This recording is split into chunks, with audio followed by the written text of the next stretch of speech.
Today's the day. We are finally getting behind the wheel of the F66 petrol-powered John Cooper Works Mini. It's a car that we've waited a long time for. It is also a car that we kind of know. It's an iteration on the F56, but there's some key changes. Let's just talk about a few. For one, it's got more torque. Great, right? Brakes are smaller in the front. Weird, right? It's also got no more manual transmission. Sad, right? So there's some things that are new. Good things, bad things. Let's check it out and then let's get behind the wheels. The 2025 MINI Cooper JCW. As you'll see, this is a legend gray car on these 17-inch wheels. These are standard wheels. That's about it. I mean, from an option standpoint, the stripes are now standard. The interior is standard. There's only one choice. So luckily it's nice, but that's what you get. So not a lot of color. Some interesting details for sure. The seats are nice. Dash is, let's say, a little exuberant, but I like it. Now let's talk about some of the details. So the interior is one thing. We'll get to that in a second, but the exterior is really an evolution. There's some changes for sure that are even, I'd say, a little bit more in depth than you'd think. But up here, as you can see, we have the new John Cooper Works logo. We have flaps that open for cooling. That is actually pretty interesting. It's an aero tactic. So they close in certain scenarios to create less drag, and they open when the engine needs cooling. Of course, we have the additional radiator for John Cooper Works models. Also interesting, that is fake. So there's only one on that one side. This is another area that opens as needed. And of course, that is your radar cruise. Stripes are now standard, for better or worse. Logos, trim, all gloss black. These wheels, these headlights are actually a little bit more canted forward than before. And now we've got trim that is gloss black as well. So, you know, some big changes. Speaking of big changes, and this is JCW specific, MINI has gone back in time to a single piston floating caliper design and moved away from the 4-piston brakes that were standard on the previous JCWs. It's a downgrade. There's no way to kind of put it any other way.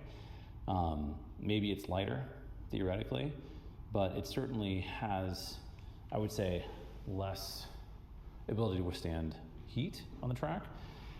And it probably has a little bit less feel as well. So we'll get behind the wheel and talk about that. As you can see, this is a car with the chili red top and the somewhat controversial rear lights. I kind of dig them. It's been a while. I don't mind them.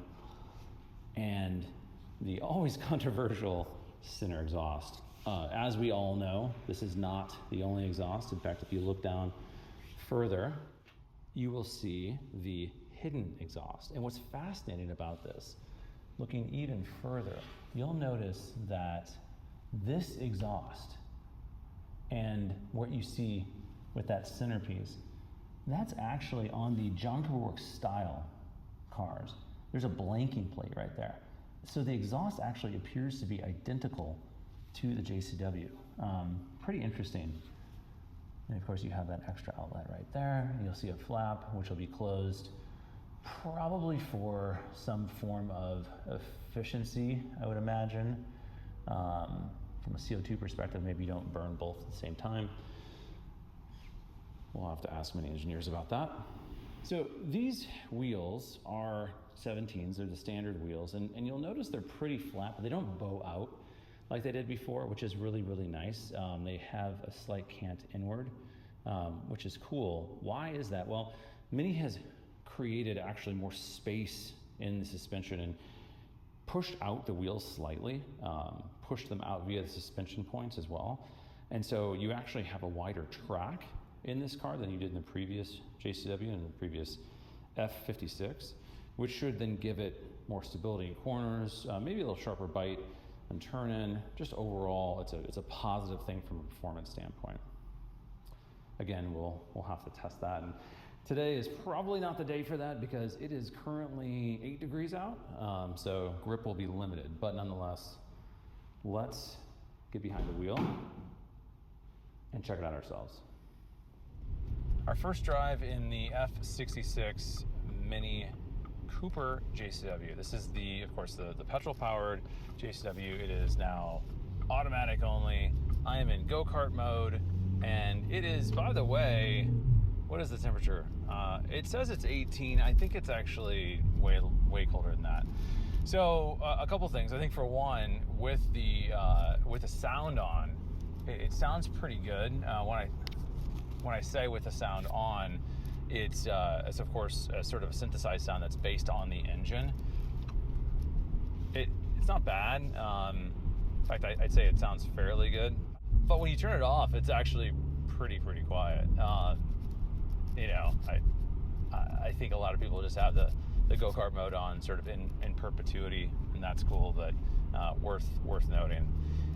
The new gauge sort of cluster, if you will, right here, when it shows sort of the torque and the horsepower coming and going, it's cool. It is actually interesting. It's got the G-force sort of calculation built into this. It has heating as well. There's a lot of stuff here that's it's kind of nice. You know, I think it's also a fairly it's a nice sort of layout. Initial feel, I think, you know, one of the things that I've wanted to understand better about this car is, you know, how do the brakes really feel day to day? Because of course, 99% of this car's life will be on a street. It'll rarely ever be at a track or autocross. And so, do these brakes, even though they're a downgrade? I mean, we're down 3 pistons on the front brakes, on the front calipers specifically. How do they feel in real life? So, you know, too early to tell, of course. And even in this test drive, this quick drive, first drive, I won't have a very good sense of that yet, but I'll have a sense nonetheless. Then, can you feel the extra torque? You know, it's got 280 foot-pound of torque. Big upgrade over where it was before. Horsepower stays the same, as we know, but that's a nice upgrade. Third, how does the DCT really feel? And there's a quick answer for me. So from first to second, and this has been the case with the JCW Countryman as well, and quite frankly, you know, it's been the case in every JCW Countryman we've driven. First to second is it's a adequate shift. I'll say that. It's an adequate shift. Second to third under load is slow. It's just, there's no way to get around that. So I'm gonna put it into sport mode, sort of S, and you click it down one more time in the toggle. And from second to third again, it is slow. It is not as slow. So worth noting, it's a software thing. This is a software problem that we've run into before. It's not 100% of the time, but it's often. And right now, this car, you know, it's not fully warmed up. It's been on for a little while, so it's not like it's cold.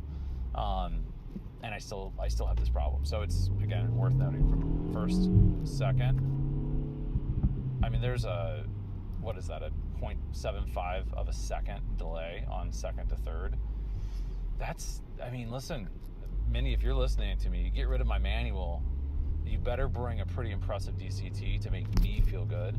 And listen, it's not there yet. It may easily be updated via software. Who knows? But right now, second and third manual is not there yet. Now, you know, I will say, if you stick it in auto, this is one of the most sort of predictive transmissions I've ever felt.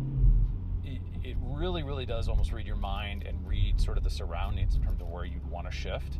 But nonetheless, it's, again, under sort of duress or under load, I'm not feeling the snappiness that I'd want so far. Maybe a little different when it's totally up to operating temperature, but like I said, it's pretty close to being there now. So ride, you know, this of course is never going to be the best riding car, and we in Chicago are never going to be on the best roads. So take it for what it is. I don't sense anything different, but I will tell you, I sense much better sound deadening in this car, for good or bad. I say bad because, you know, you do get a little bit less real engine note. For good, it feels more refined than it has before, no question about it. So we'll see how that feels. Now, these are heavily salted roads. I'm on all seasons, but they're heavily salted roads, and like I said, it's like anywhere from, depending on who you believe, 10 degrees. We are at 10 degrees, so 18 was a little ambitious. Still though, you get this thing in corners, you already feel it. It comes alive. This is why we love minis. It would be nice if I had a big gear display, what gear I'm in the HUD, and unless I'm missing something, I don't. You all can tell me if I've missed a setting, but that would be great. Otherwise, I have to look over here in the center display. But I imagine you get a feel for it pretty quickly. Really smooth. I mean, my God, this is so fun. It's just a great car in the twisties. Now, the downshifts are fast. They're crisp. The paddles aren't the best, but you know, they'll do. Got my friendly trash service here. Yeah, it's got really nice turn, and I mean, it does feel a little bit more planted than the F56, and I drove an F56 not long ago through this corner, just a couple of weeks ago, or through those corners, and it definitely felt great. There's no question about it, but there's just a slight difference in, I would say, A, turn in, but then B, I'd say just, you know, as you were at the limit, well, you know, similar conditions, it was almost as cold. It felt a little twitchy, you know, it felt like it was pushing a little bit. Tires were, it was about a 5,000 miles on that car as well. So you do feel a little bit of a difference. One thing I don't feel yet, and you know, again, it's early days, but is that torque. Well, yes, I do. The torque difference, I do now. You really feel it spool up when you move into second gear. Yeah, there's a difference here. This car has more torque. It has just more to it in terms of that power down low.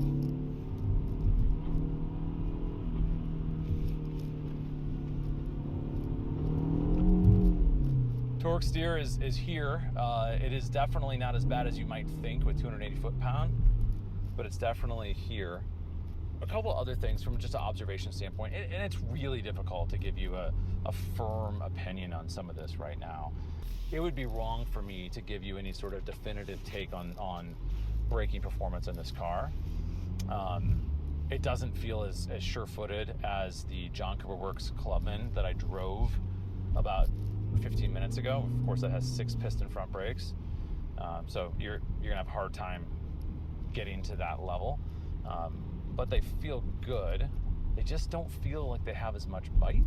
But again, it's not fully broken in, so I'm gonna hold off on opinions there. As far as the way this goes through the corners from a suspension standpoint, you know, that wider track, it feels a little bit more point and shoot than before. And again, like, my frame of reference was an F56 similarly equipped a couple weeks ago on these corners, and you do definitely feel something a little bit more sort of assured as you're going through these corners at, you know, I wouldn't say the limit, but sort of approaching that, you know, in this weather. The DCT is definitely not quite there yet. There's moments of brilliance, and there's moments of just like, WTF, like, what are you waiting for? And so I think that's something that Mini's going to have to address. There's just no way around it. Right there, though, from third to second, downshift, snapped. Felt great, you know. So that's what I mean. It's almost like why I just want this transmission to sort of learn from itself and sort of fix a couple of these little issues, specifically from second to third. Don't know why it's not quite there yet. The torque is real. The torque is real. That is not a misprint on the specifications page. So with this new tune, and I'm told there's a few mechanical changes in the B48, you're getting 280 foot-pound of torque. Yeah, it's still 231 horsepower, 228, depending on how you measure it. But it's the torque that you feel on the road so often, and you get more of it here, and it's great. Coupled with the DCT, you know, at the right moment, it really is it's a really nice combination. Do I wish this was a manual? 100%. Would it be more fun as a manual? 100%. There's just no way around that. And that's really, to me, the biggest tragedy of this car right now. If you don't care, then I gotta say, like, it's a compelling package. You know, I've gone over Downsized. You know, before we had an article just a couple days ago from MotoringFile that specifically called out those 3 downside: brakes, of course, no manual, and weight. I don't feel the weight difference, and I think it's fair to say that you won't on the road. It's not something that, you know, comes to mind in corners as you're you know, driving at 6/10 on the road, nor should it, quite frankly. At the track you might. And I think in a lot of ways it's a little bit more of a philosophical sort of issue that people will have with this car, saying that this is now over 3,000 pounds, and not just by a little bit. And that's a, you know, it's a bummer given where it came from. But at the same time, we now have a lot more safety equipment in this car standard. We have a lot more tech in this car standard. So there's more car here. Doesn't mean it's bigger. You know, this car is approximately identical to the F56. I think fractionally shorter, if I recall correctly. But there's just more here, more included, if you will. For, again, I think some people will look at that as a downside. I think most people will look at that as an upside. From a day-to-day livability standpoint, you know, we've already talked about how the new F66 is a better car to live with day-to-day. It is more comfortable. It is quieter. It's just simply easier to drive long distances and not feel tired, which I think is compelling for a lot of folks. You know, this is often a car that's bought by people who have another car, and so this is your fun car of maybe 2 that you might own. Or, listen, you're basically saying, no, I will not buy a bigger car. This is my only car. I want something small. Maybe I live in the city. And I think this feels like a better car for all those scenarios, with a couple asterisks. I think, you know, positive here is, of course, the torque. It's really, really nice. A negative, no question about it, is the lack of a manual transmission. Another negative is the brakes, which may be more in my head than I actually feel underfoot, but I won't know until this car's fully broken in, and that's not going to be today. So we're going to hold off on that. A couple other positives. I mean, again, safety, if that's a concern, this is a safer car. There's just no way around that. It's a car with more tech. I have adaptive cruise. That's much more advanced than I did before. I have MINI OS 9, which, you know, I know that there is some folks who don't like it. It is a little more complicated. I personally like it a lot. I think it's a great addition to this car, and I'm really, really happy that MINI has gone this route. The price, of course, has gone up a little bit. Not substantial, but it's gone up a little bit. So, I mean, with all the options I'd want, it's a $42,000 car. Man, there's a lot of cars you could get for $42K, especially in the used market. Of course, this is a MINI.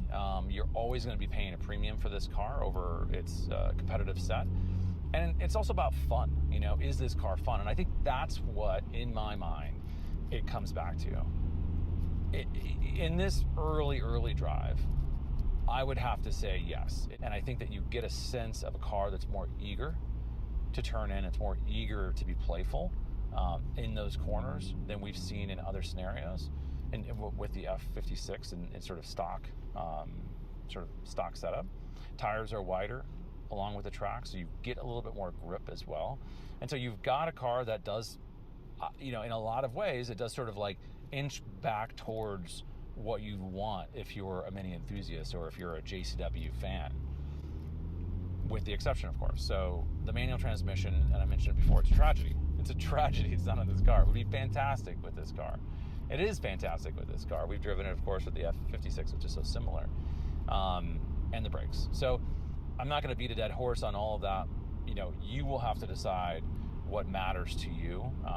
You know, is it a slam dunk? No. For some people, though, I think you will really, really enjoy these updates. So, final question to answer. if I've got a, let's say, 5-year-old JCW, should I look at this car? You know, I would say yes. Even if you are a diehard manual enthusiast, you want to buy a manual, and I totally would understand that. That's where I'm at personally. Just go test drive it. I think you'll be surprised. It's a really, really well thought out car. A lot of changes here. Is it perfect? No, we know that. Has any Mini ever been perfect? I don't think so. So you're always going to have some areas where you want to sort of either you take care of it aftermarket or you just don't worry about it. Because the package itself is really, really good. With this new OS 9 inside, the interior is, I would say, pretty good. The seats are great. You know, the actual package itself has been improved slightly. The sound deadening is better. The suspension's a little better. It is a more comfortable car to live with. So, you know, if you're looking to potentially upgrade, you're kind of put off by a couple things here and there, you know, I would say, who cares? Just go test drive it. You know, driving this car will answer or will, you know, sort of reaffirm some of those criticisms, and you'll kind of figure it out at a personal level. But for me, you know, so far in a very quick drive, it is impressive. You know, it jury's out on the brakes. I would say the transmission's not where I want it to be, and that's unfortunate. But the jury is in on that extra torque. This is a quicker car, and you feel that right away. So, 2025 Mini Cooper JCW. It is a really nice upgrade to a car that so many of us have loved for quite a while. Now, if we could just get this stick back in here, we'll be in business.